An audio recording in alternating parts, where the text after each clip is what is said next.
They're fixing themselves sa ating setup dito sa ating Q&A. And asan yung mga fans na nandito? Meron ba? Ayun! Grabe! Well represented ang ating mga fan clubs. Diba? Andito silang lahat. Alright, I move over here. Hello! Anong reaction? Ano kamusta? Parang tulala kayong tatlo Parang tulala kayong tatlo. Will, dito lang ang tingin. Yun lang yung line niya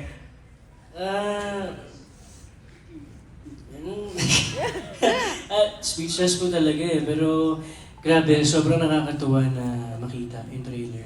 Grabe kasi yung naging preparation namin, kumbaga lahat ng pagod, lahat ng puyat, lahat ng stress na dinanas namin while shooting this film, para naging worth it talaga Right. dito pa lang sa trailer. So nakakatuwa at goosebumps talaga. Sobrang grateful lang. Dustin. For me, sobrang iba-iba yung nararamdaman ko ngayon. Hindi ko ma-explain, pero one thing is for sure, sobrang saya ng puso ko ngayon. Worth it lahat. At hindi na ako makapaghintay mapanood yung pelikula kasi talagang napakaganda nito, promise. As in, ayun lang, wala akong masabi. Bianca, your very first lead Star Cinema GMA Pictures and Regal Entertainment movie. Ang ganda-ganda. Anong nasa isip mo? ng Bianca. Iiyak na yan. Grabe, ganito pala pakiramdam maging matupad yung pangarap.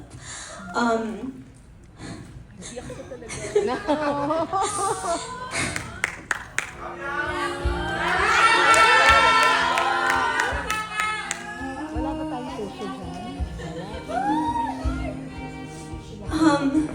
Sobrang surreal na moment na to for me.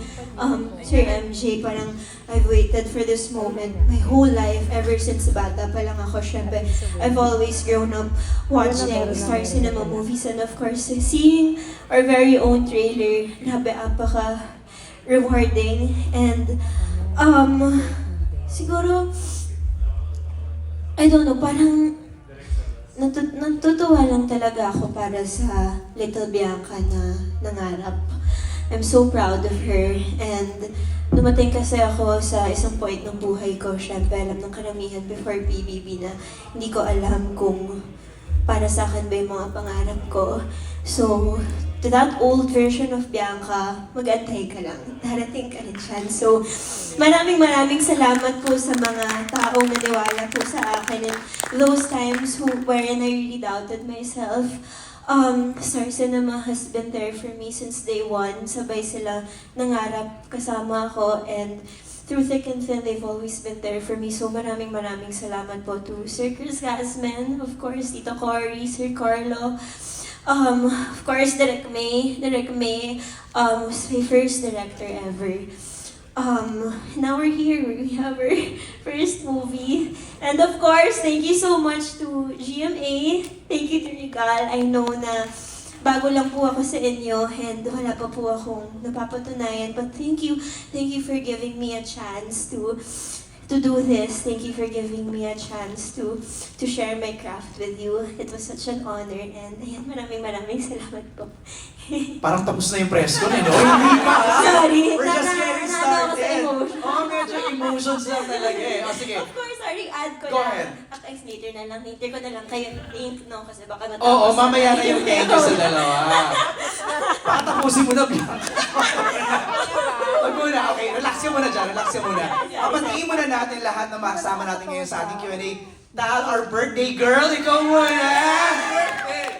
Go, greet everybody, please. Hello po, good evening sa lahat, sa mga nandito. Thank you for coming. Tsaka sa mga nanonood sa mga bahay nila. Hello po! Very ano ka dyan ha? Millennial ang outfit mo tala. Oo, I know. Rain! Hello po. Ang Congratulations. sweet naman masyado. Hindi ko rin po alam. First time ko rin po manood ng trailer po namin. So na ano ka rin? So, ayun po, congratulations po, Bianca, Will, and Dustin. Super grabe yung chemistry nilang tatlo. Right. I couldn't imagine. I can't even pick myself. But yun, congratulations po. And I'm super, super happy to be here. It's also my first star cinema movie. Wow, congratulations, Rain. And of course, the queen of punchlines, Irene Manabat. Ikaw yung mga hilit mo, one-liner mo, Sai, iba eh. Ayun po, thank you po sa pagsama sa amin ngayong gabi. Thank you po dahil sinamahan niyo po kami na ma-witness po ng first time din yung trailer. And of course, congratulations Direk May. Congratulations sa inyong tatlo, Dustin, Will, Bianca, and congratulations sa ating lahat and congratulations po. Puro congratulations! And thank you po so much sa lahat po ng kasama po namin dito po sa film. Of course, sa crew. O, di ba, mali ba ako? Queen of punchlines, di ba? Gusto ko na naman You look mag-congrats. amazing, by the way, Thank you Sai. po kahit tinawag niyo po akong Sailor Moon. I know. Parang Sailor Moon, it's giving Sailor Moon. Zach, ikaw naman, please greet everybody. Aside from congratulating everybody, I just want to say, Bianca, my gosh, I actually wanted to cry when you teared up and everything. Congratulations to you and to Dustin and to Will, to everyone in the whole production. As in, like seeing you grow, it's amazing. Thank you, Zach. Birthday. Ralph. Happy birthday, Happy birthday, Bianca. Ralph. There yun. So good evening everyone to our ABS family, our GMA family, and of course our Regal family, at lahat ng Team Bahay. Thank you for tuning in. The night is young. Maraming aabangan dito sa Love You So Bar. So let's party! So, siya yung party tonight eh, no? Siya yun. Vince, ikaw naman. Hello, good evening everyone. Siyempre, congratulations sa ating lahat. At sarap lang sa pakiramdam kasi nakaka-proud tong moment na to. Nung nasa loob kami ng bahay ni Kuya, pinapangarap namin magkatrabaho kami lahat. And ngayon, nandito na kami. Masarap lang sa pakiramdam at sobrang saya lang talaga. Alright. And of course, our box office director, Direk May!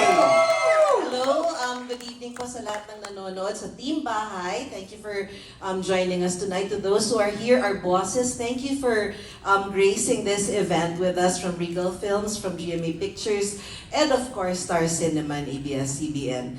And hello everyone, let's have fun tonight. Let's have fun. Hindi ko na kayo napabati kanina eh, no? Quick reactions kasi baka if you wanna greet Will, everybody for coming here tonight sa ating MediaCon. Yes, of course, maraming salamat po sa inyong oras na inilaan ngayong gabi. Siyempre, para ma-witness yung milestone kung tatawagin That's right. naming lahat. And sana po mag-enjoy tayo ngayong gabi kasi kaya sinabi ni Ralph, nagsisimula pa lang po tayo. Maraming salamat. The night is young, di ba? Dustin. Of course, sa lahat ng mga nagbigay talaga ng oras, napaka-special na araw para sa aming lahat. Maraming salamat po. Gusto ko lang din po batiin ng Regal Films, Star Cinema, GMA Network, of course, sa lahat. Maraming salamat. Ito po ay sobrang espesyal na araw para sa amin. At ngayon pa lang ramdam na po namin yung suporta nyo. So punong-puno po ng pagmamahal ng mga puso namin. So maraming salamat. B? Ayan, maraming Huwag mong tapusin, ha? Greet Kaya pa nga, lang to, feeling greet ko, pa lang. tatapusin ko na. Ayan, maraming salamat po sa lahat. Maraming salamat po sa oras nyo. And, ayun! Let's enjoy the night! Ayun, yun ang gusto ko. Oo. Okay, simulan na natin. Ano po kami, nag-brainstorm kami nila Miss Van, nila Maren, creative Okay. team, and si Direk May. Yun, In a nutshell, what is the story all about? It's a story of three young persons, three young people na who got caught in this love story, in this love triangle. And makikita natin, parang kwento talaga siya. Two different kinds of love story talaga siya. Kaya exciting. Direk Maytal, etong pelikulang ba to, makikita namin how this generation fall in love. Definitely. That's a reason why kasi binimension yung dahil mahal na mahal kita. It's only inspired by that. Because iba yung generation na yun sa generation ngayon. Ibang-iba yung dynamics, iba-iba yung and also yung how they relate to each other. It's an eye-opener for the older generation kung paano sila. And also, it's so relatable to their generation na kung paano sila, as in nakikita nila yung sarili nila dito. Makikita mo rin ba dito na parang paano ka magmahal, ano yung mga maling decisions, right decisions, how to decide on love, ganun ba, Tal?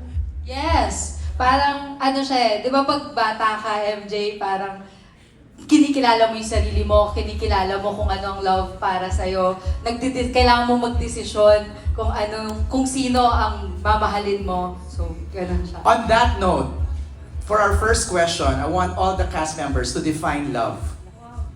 Kasi kami, nung bata kami, ang love is like a rosary that's full of mystery. Aminin mo yan. Dati din, love is blind. Ganun lang yung mga definition namin ng love eh. Now let's hear it from your generation. What is love? Rain, total beauty queen ka. Oh, What is love? Love is for yourself. I feel like that's where it comes from. So that's where you should root it from, and then that's what you do for yourself as well. So choosing your partner, giving love to your family, your friends, and yeah, loving yourself at the end of the day as well, beyond everything. Thank you. Zach, what is love? Hirap yung tanong, no? Pero yung sa akin, love is compromising. So, compromising with You always meet halfway. Always meet halfway. Logically, no? See muna the facts. And just compromise.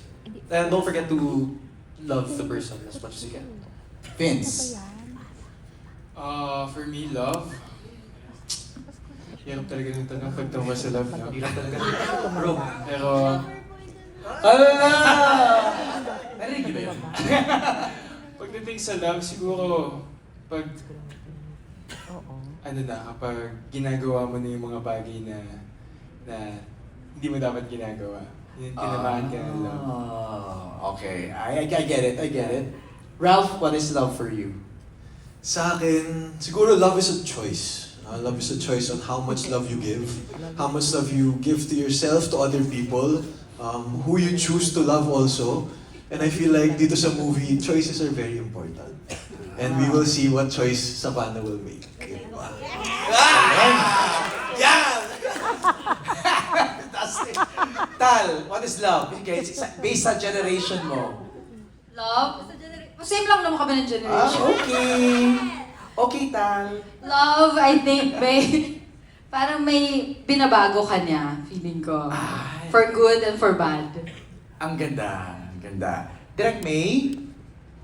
Aminin ko, iba generation ko talaga. Aminin ko naman may kakailayo, Hindi di ko na ba? nga sinabi direct eh. Ano na natin, let's face it, let's confront it. What is love for Direct May? Love is putting others before you, putting their needs and their everything before yourself, because alam mo kung parang mas importante yung nabibigay mo sa kanila more than yung ikaw ang tumatanggap, but also not compromising yourself to the point that you lose yourself.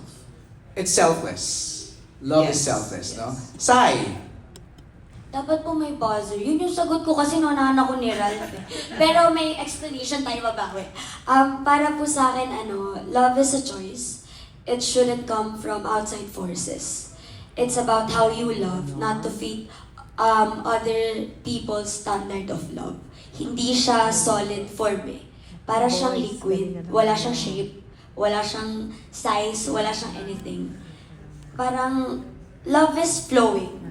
You can never define love with one word. Love is fluid. Love has no formula. Love has no shape. Ganda. Dustin, what is love for you? Tumingin sa tumingin sa kanan, love for me. Kay Direk May ako tumingin. For me, love is a commitment. Love is everywhere kasi. So, sa work, sa tao, so, pag andyan ka na, pag naramdaman mo na yung love, kailangan mo maging committed. Kasi marami kayong pagdadaanan ng struggles, ups and downs. So, talagang matetest kayo ng bagay-bagay. But then, kaya ako sinabi na love is a commitment kasi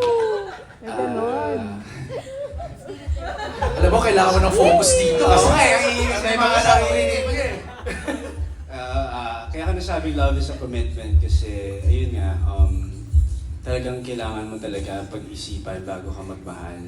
Kasi may masasaktan ka if hindi mo binigay yung 100%. Are you committed? De, joke lang. Sa movie na to siya. Yeah. Will, what is love for Will Ashley? Oh, May kung sa akin may ganyan. Bakit? Love? Ano ba? Napakarami kasi eh. Pero agree ako kay... I mean, maraming ibig sabihin love. Sorry.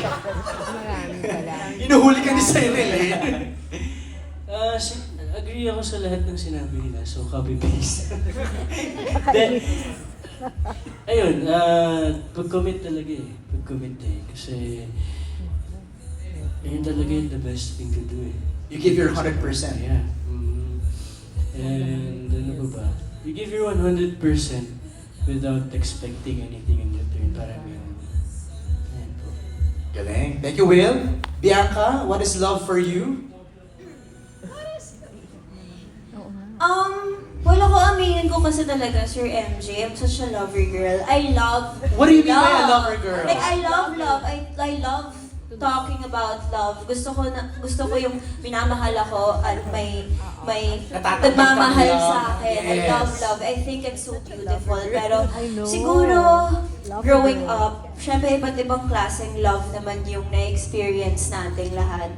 Syempre iba't ibang love yung nabibigay natin sa bawat tao na nakakasalamuhan natin. But I think isa lang yung common denominator nilang lahat for me. I feel like love is unconditional. It comes without, again, no conditions. Para sa akin, parang tuwing tinatanong ako, lagi pag-interview, paano mo malalaman kung mahal mo yung isang tao? The thing is, with me, I can't pinpoint it. Ang alam ko lang is that mahal kita. Yun lang. Walang specific reason, walang expectations.